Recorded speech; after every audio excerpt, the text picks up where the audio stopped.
Minta maaf pada Yuer. Guru Oyun menatap Huang Feifei dengan acuh tak acuh, saat suaranya semakin dingin dari menit ke menit. Dia bisa saja mengabaikannya jika Huang Feifei menghinanya, tetapi dia tidak akan pernah membiarkan siapapun menyakiti Yuer. Yuer mungkin tidak mengatakan apa-apa dan akan menghadapi semuanya dengan senyuman, tetapi Guru Oyun tahu betapa rendah dan sensitifnya perasaannya jauh di lubuk hatinya. Semua karena dia sekarang tidak memiliki lengan. Kata cacat tidak hanya menyakiti Xia Linyu, tetapi juga mencengkeram hatinya dengan erat. Gadis kecil, apakah kamu tidak dapat melihat kesulitanmu saat ini? Huang Feifei tertawa dingin saat tatapan mengejeknya menyapu fitur Guru Oyun. Dia melengkungkan sudut bibirnya. Ini adalah wilayah sekte kedokteran. Jika kamu di sini untuk meminta obat, aku mungkin bahkan akan menyampaikan kata yang baik untukmu kepada ayahku jika kamu telah menunjukkan sikap yang menyenangkan. Sayangnya berdasarkan sikapmu, kamu masih ingin berobat.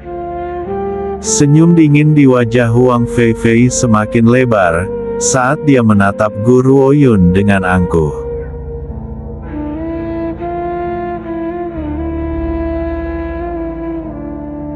Kerumunan segera meledak ke dalam diskusi dan perhatian semua orang sekarang beralih ke arah tertentu ini. Beberapa yang tidak memperhatikan sebelumnya tidak bisa tidak menggelengkan kepala dan menghela nafas pada situasi yang dihadapi Guru Oyun sekarang. Dari semua orang yang harus dia sakiti, itu pasti wanita iblis kecil dari sekte kedokteran. Lupakan tentang meminta obat, dia mungkin tidak lagi memiliki hak untuk memasuki sekte kedokteran sekarang.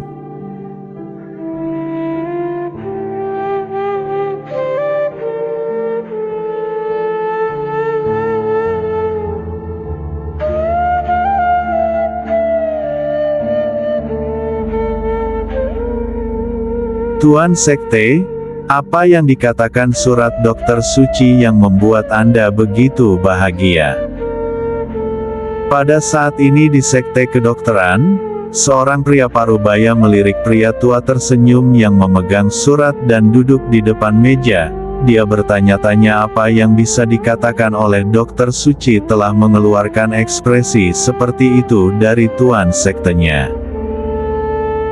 Pria tua berambut tipis yang telah dipanggil sebagai tuan sekte tersenyum ketika dia meletakkan surat itu dan berkata, "Surat Dokter Suci menyatakan bahwa dia memiliki beberapa hal untuk diperhatikan dan akan terlambat. Dia hanya akan bisa tiba beberapa hari kemudian." Pria parubaya itu tampak sangat terkejut. Secara umum, Tuan Sekte dan Dokter Suci menikmati hubungan yang cukup baik. Jadi mengapa Tuan Sekte begitu senang setelah mendengar bahwa Dokter Suci akan terlambat? Ada yang tidak beres, pasti ada yang tidak beres. Sebelum pria parubaya itu dapat memikirkan sebuah pertanyaan, pria tua berambut tipis itu berbicara sekali lagi. "Namun muridnya sedang dalam perjalanan. Aku mengharapkan dia kemungkinan besar tiba di sekte kedokteran hari ini dan dia telah memintaku untuk merawat muridnya yang berharga." Meskipun Gaolin adalah tuan sekte-sekte kedokteran yang oleh seluruh dunia dianggap setara dengan Dokter Suci, dia mengerti dengan sangat jelas bahwa ada jurang pemisah yang besar antara dia dan Dokter Suci. Inilah sebabnya dia akan meletakkan semua martabatnya di depan Dokter Suci. "Apa?" Pria parubaya itu tercengang dan dia melebarkan matanya karena terkejut. "Murid Dokter Suci, Dokter Suci memiliki seorang murid." Gaolin mengangguk. "Itu benar. Nama muridnya adalah Guru Oyun. kamu akan pergi menyambutnya sebentar lagi. Baik. Ketika dia mendengar bahwa murid Dokter Suci bisa tiba kapan saja, pria parubaya itu dengan cepat menurut. Bagaimanapun, temperamen Dokter Suci tidak lebih baik dari Tuan Besar Hong Lian. Jika muridnya menerima segala bentuk keluhan, mengetahui karakter orang tua itu, dia akan sepenuhnya mengabaikan hubungannya dengan sekte kedokteran dan pasti akan berbalik melawan Tuan Sekte di tempat. Tuan Sekte, Tuan Sekte. Tepat ketika pria parubaya itu hendak pergi, sebuah suara tergesa-gesa terdengar dari luar pintu. Tuan Sekte, ada surat untuk Anda. Oh. Gao Lin mengangkat alisnya dan mengambil surat itu dari tangan murid sekte kedokteran. Namun, ketika dia membaca isinya, dia menjadi sangat terkejut. Tuan Sekte, apa yang terjadi? Pria parubaya itu menatap bingung pada Tuan Sekte saat dia bertanya-tanya apa isi surat itu yang menyebabkan Tuan Sekte kehilangan ketenangannya. Ini surat dari Tuan Besar Hong Lian. Gao Lin menarik napas dalam-dalam.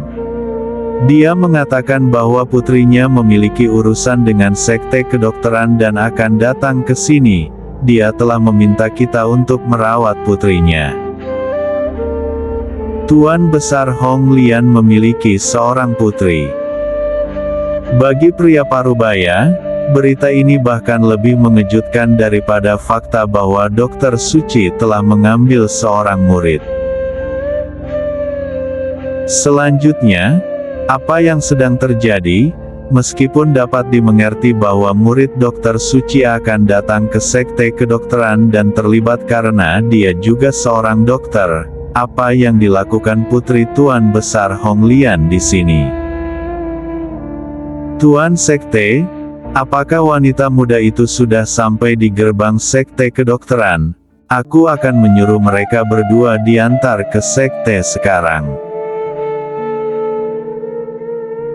Pria parubaya itu perlahan menenangkan keterkejutan yang dia rasakan di hatinya, dan berbicara dengan hormat. Apa maksudmu dengan keduanya? Gao Lin menjawab dengan bingung ketika dia menatap pria parubaya itu. Hanya ada satu orang, hanya mengantar orang itu masuk, itu sudah cukup. Kali ini giliran pria parubaya yang kaget, dia melihat dengan hati-hati ke arah Gao Lin dan berkata, "Bukankah Anda mengatakan bahwa putri Tuan Besar Hong Lian telah tiba juga? Jika kita tidak merawat putri orang gila itu dengan baik, dan mengetahui emosinya, dia akan menggiling sekte kedokteran ke tanah.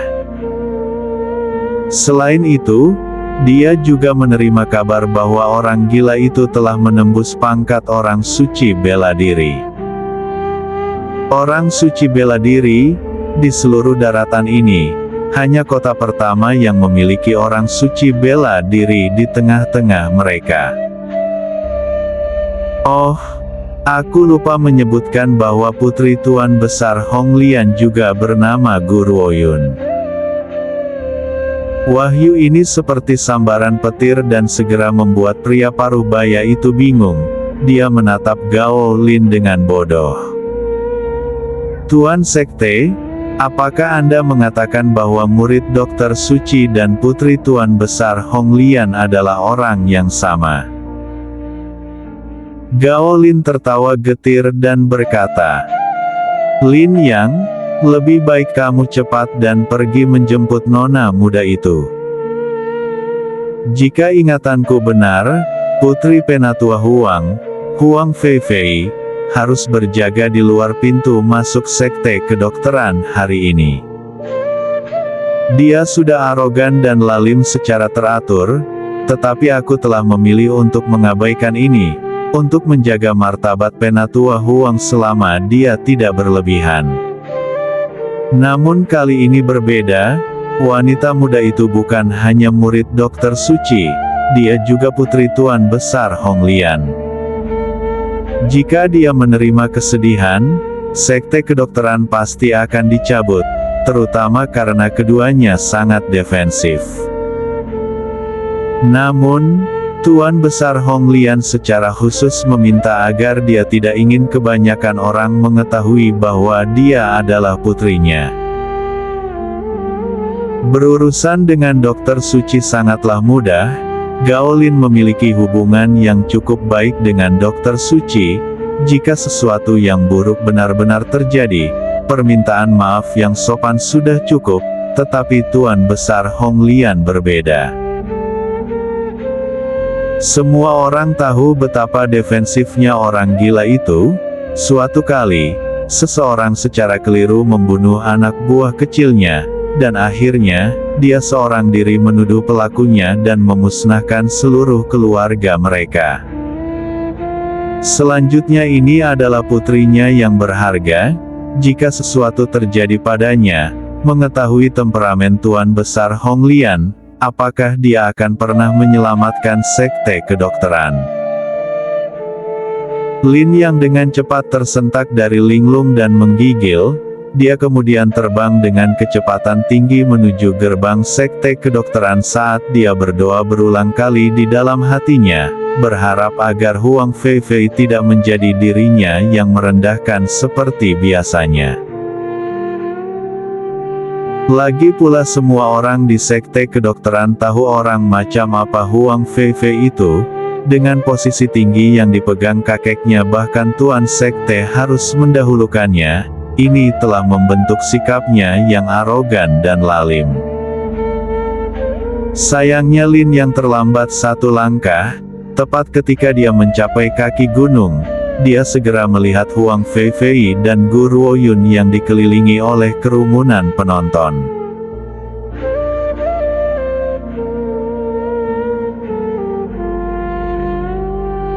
Gadis terkutuk, kamu terlalu egois dan sombong juga.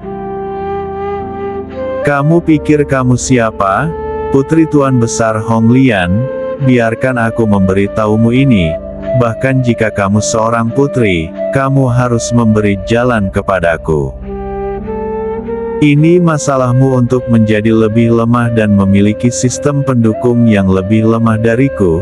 Di daratan ini, selain dari wilayah teratai merah, aku tidak pernah takut pada orang lain. Tentu saja, ini tidak termasuk kota pertama. Kota pertama sangat misterius dan jarang muncul di depan mata dunia, oleh karena itu bahkan tidak untuk dipertimbangkan di hati Huang Feifei. Lin yang mengerutkan alisnya dan berseru dengan lembut. Huang Feifei, semua orang yang datang untuk menghadiri rapat umum sekte kedokteran adalah tamu kita. Apakah ini caramu memperlakukan tamu kita yang telah melakukan perjalanan dari jauh?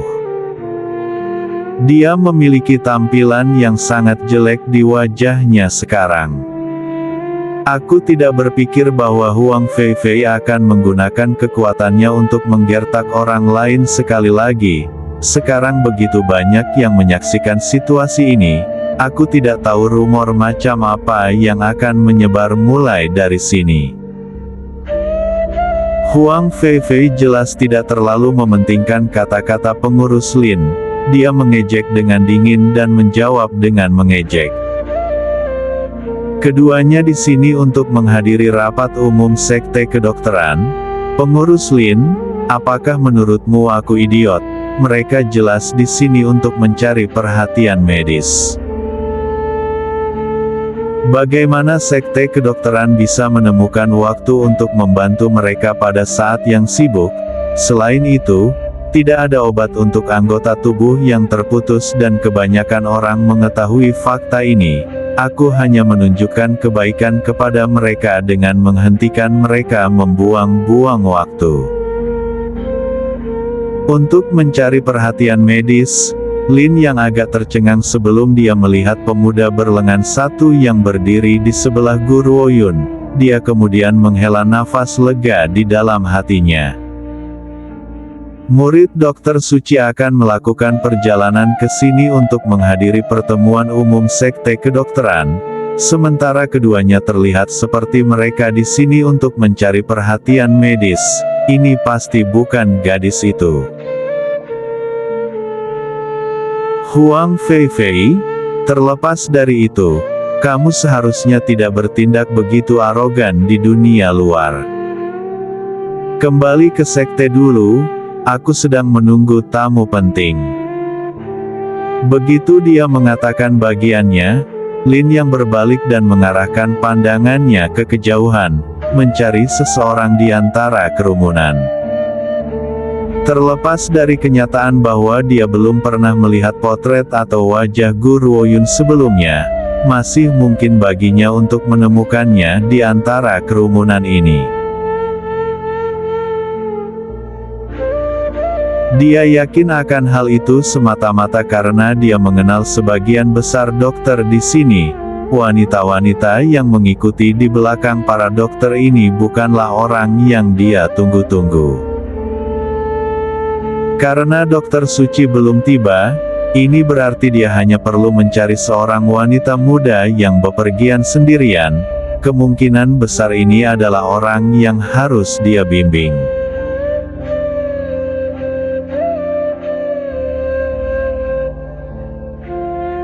Kenapa dia belum datang? Setelah mencari sepanjang putaran, Lin yang menyadari bahwa semua orang yang dia lihat adalah kenalannya, sosok yang dicarinya tidak ditemukan sama sekali. Namun, saat itu, kerumunan yang ramai itu tiba-tiba terdiam. Gu Ruoyun mengikuti tatapan orang banyak dan berbalik. Ketika dia melihat sosok yang sangat cantik yang seindah bunga persik, dia tercengang. Itu dia, apa yang dia lakukan di daratan ini? Sebelum Gu Ruoyun bisa mengerti apa yang sedang terjadi, tandu terbuka setelah tiba tepat di depannya. Xiao Yuner, lama tidak bertemu, ayo cepat peluk pangeran ini. Pria itu bersandar malas di sandaran kursinya, jubah merah muda bunga persiknya dibuka sedikit, memperlihatkan sepotong daging yang menarik dan adil. Pada saat ini sudut bibirnya melengkung menjadi senyum jahat, matanya yang seperti phoenix sedikit terangkat saat dia mengulurkan tangannya ke arah Gu Ruoyun, siap untuk dipeluk. Tak perlu dikatakan bahwa pria ini sangat cantik, jubah merah muda bunga persik itu sama sekali tidak terlihat vulgar padanya, sebaliknya, mereka membuatnya terlihat lebih glamor dan jahat. Senyumnya seperti hamparan bunga persik yang mekar tak berujung, sangat memesona sehingga banyak suara terengah-engah bisa terdengar dari sekitar mereka. Mereka belum pernah melihat pria yang begitu cantik. Seandainya dia tidak membuka mulutnya untuk berbicara, banyak yang akan mengira dia adalah seorang wanita. Zuo Shangchen. Wajah Gu Ruoyun segera menjadi hitam saat melihat pria di depannya. Apa yang kamu lakukan di sini? Bukankah dia seharusnya berada di daratan roh barat? Pria yang tampak jahat itu murung ketika dia melirik Gu Ruoyun. Aku datang ke sini untuk menemukanmu dan kamu memperlakukanku seperti ini. Betapa kejamnya kamu telah melukai hatiku sangat dalam. Gu Ruoyun memutar matanya dan tertawa dingin. Apakah kamu yakin telah datang ke daratan puncak timur untukku? Sudut bibir pria yang tampak nakal itu membeku. Sejujurnya aku telah datang ke daratan puncak timur untuk hal-hal lain, tetapi aku tidak menyangka akan bertemu dengan Gu Ruoyun di gerbang sekte kedokteran. Aku tidak berpikir bahwa dia akan melihat menembusku.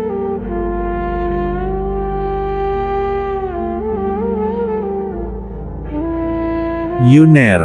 Lin yang mengerutkan kening.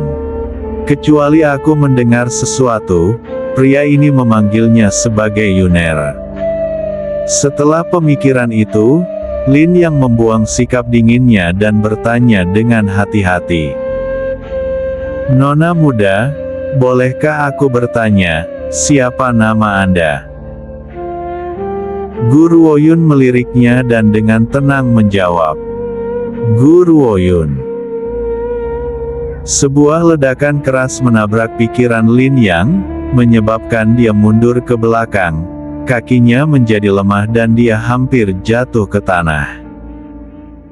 Pada saat ini, dia sangat berharap bisa memberikan tamparan keras pada Huang Feifei. Dia tidak pernah berpikir bahwa dia akhirnya akan menyinggung putri Tuan Besar Hong Lian. Lelucon terbesar adalah bahwa dia benar-benar mempercayai kata-kata Huang Feifei dan berpikir bahwa Guru Woyun adalah seseorang yang datang ke sekte kedokteran untuk mencari perhatian medis. Jika pria ini tidak muncul, dia akan membiarkannya lolos dari jarinya. Zuo Sangchen melirik Lin Yang yang sekarang lumpuh di tanah dan mengerutkan alisnya. Dia jelas bingung. Kegilaan macam apa yang menimpa anggota sekte kedokteran? Xiao Yuner. Zuo Sangchen berhenti memperhatikan pria parubaya di tanah saat dia mengalihkan pandangan bunga persiknya ke arah Guru Woyun. Sudut bibirnya melengkung menjadi senyum menggoda. Apakah kamu di sini untuk rapat umum sekte kedokteran juga? Karena itu masalahnya, bagaimana kalau aku menemanimu? Guru Woyun mengangkat bahunya. Terserah padamu. Ketika datang ke Zuo Sangchen, perasaannya jauh lebih rumit. Dia tidak benar-benar membencinya dan juga tidak menyukainya. Selain itu, yang lebih dia pedulikan adalah hubungan orang itu dengan Gu Sengqiao. Dia dapat dengan mudah melihat bahwa Zuo Sangchen memiliki pandangan yang sama sekali berbeda di matanya setiap kali dia menatap kakak laki-lakinya. Matanya selalu menatapnya seolah-olah dia sedang melihat kekasihnya. Namun, Guru Woyun tahu dengan sangat jelas bahwa orientasi seksual kakak laki-lakinya cukup lurus. Jika Zuo Sangchen seperti yang dia duga, dia takut dia akhirnya akan terluka. Tahan. Sebelum Lin Yang bisa kembali sadar, Huang Feifei telah memblokir jalan Guru Woyun dalam sekejap. Dia menyapu pandangan mencemooh di seluruh fitur halus wanita itu dari kepala hingga jari kakinya saat dia berbicara sambil mencibir. Untuk menghadiri rapat umum sekte kedokteran, seseorang harus menjadi dokter. Apakah kamu seorang dokter atau apakah kamu berpikir bahwa wilayah sekte kedokteran adalah tempat di mana siapapun dapat masuk dengan bebas? Aku memberimu satu kesempatan terakhir, segera keluar, kalau tidak, kamu akan menjadi orang yang akan menghadapi penghinaan pada akhirnya. Guru Woyun hampir melupakan Huang Feifei jika dia tutup mulut. Sekarang dia telah mendengar tuntutannya. Tatapannya yang jernih dan dingin berbalik ke arah Huang Feifei. Kamu masih berhutang permintaan maaf pada Yuer. Selain itu tujuanku di sini adalah sekte kedokteran. Apakah kamu benar-benar berpikir bahwa kamu dapat menghentikanku? Huang Feifei tertawa. Aku telah bertemu dengan beberapa orang yang tidak tahu malu, tetapi aku belum pernah bertemu orang sepertimu. Bahkan jika kamu di sini sebagai tamu dari sekte kedokteran, kamu memiliki keberanian untuk bersikeras tanpa malu-malu untuk tetap tinggal bahkan setelah Tuan mengirimmu pergi. Aku, Huang Feifei, akan tetap di sini. Sekte kedokteran tidak menyambut orang-orang sepertimu. Saat dia berbicara, Huang Feifei tidak bisa menahan diri untuk tidak melihat Zuo Shangchen yang berada tepat di sebelahnya. Saat pria yang tampak nakal itu benar-benar mengabaikannya, bahkan tanpa pandangan kedua hatinya dipenuhi dengan kecemburuan, seketika, dia melampiaskan semua rasa frustrasinya pada Guru Ouyun.